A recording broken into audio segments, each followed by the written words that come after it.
ஹிந்தியில ஒரு வாக்கியம் அமைக்கணும்னா, லிங் அதாவது பாலினம் நமக்கு தெரிஞ்சிருக்கணும். அத வச்சு தான் நம்ப வாக்கியத்த முடிப்போம். ஆண் பால புல்லிங், புல்லிங் அப்படின்னு சொல்லுவாங்க.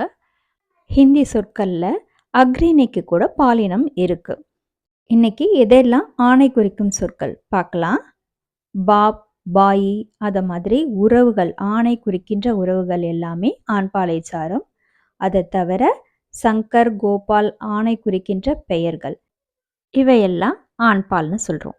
இதை தவிர வலுவான, கடினமான, மிடுக்கான பொருட்கள் எல்லாத்தையுமே ஆணை குறிக்கிற சொல்லா பயன்படுத்துகிறாங்க ஹிந்தியில். உதாரணத்துக்கு கப்பல், ஜஹாஜ், கற்கள், பத்தர், ஆகாயம், ஆகாஷ், மலை, பஹாட் இவையெல்லாம் ஆணை குறிக்கின்ற சொல். அடுத்து கலெக்டிவ் நவுன், குழு பெயர்கள். குடும்பம், குடும்ப், கூட்டம், தல், குழு, சமூக் இவையெல்லாம் கூட ஆணை குறிக்கின்ற செயலாக இருக்கு.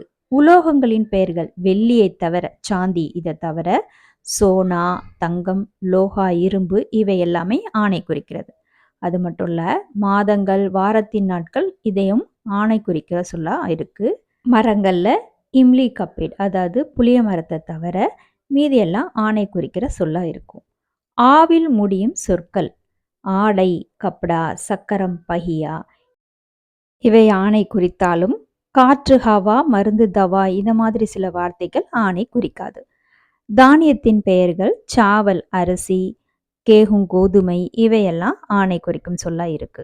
அ வில் முடியும் பெயர் சொற்கள் கர், கேத் வயல், தாந்த் பல் இவையெல்லாம் ஆணை குறிக்கின்ற சொல்லா இருக்கு. இதை தவிர வேற என்னென்ன சொற்கள் வரும்?